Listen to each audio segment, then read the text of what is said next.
Our last speaker is Charleston White. This has been a pattern for years. I'm always the last speaker.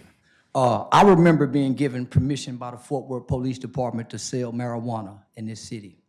I had a meeting with Deputy Chief Dean, and he instructed us. He said, Charleston, I don't want any hard drugs down there.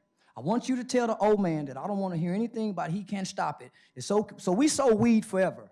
So I never applied for any federal grant money, right? So I never needed you guys to help me feed children. I went to the streets, we sold drugs, we got the whores coming out of Tierney Road, whatever we needed to do to keep you guys out of our business.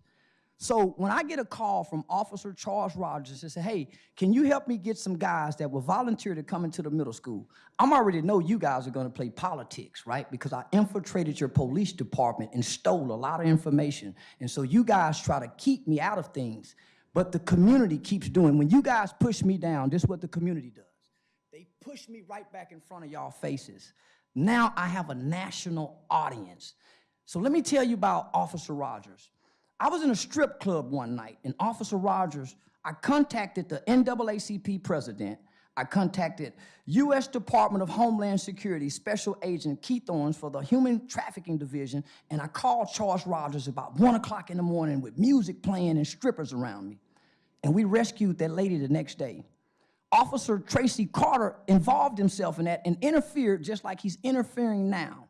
It wasn't until we put together a group of men, 19 other men, myself including 20. We went to a struggling black business in Arlington, Texas, because Fort Worth don't support what we do. We supported this business. She made thousands of dollars that day because we advertised it and promoted her business on social media. We put together a program, invited Officer Snyder, found out he's not a racist white cop. He's a Detroit boy, just works for a racist police department, so he gets a bad rap with the children.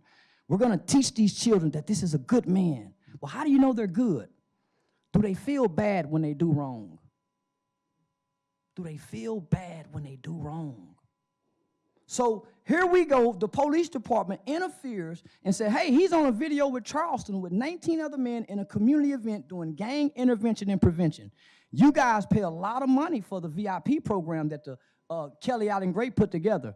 We don't need you guys funding, but we got the manpower that the VIP program doesn't have, right? So I'm doing something that I've never done before. I'm standing against the police department. You guys have never seen me do that, never.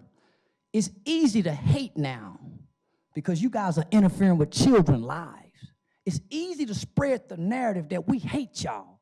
F the police, because I see it's not about kids, it's about your politics.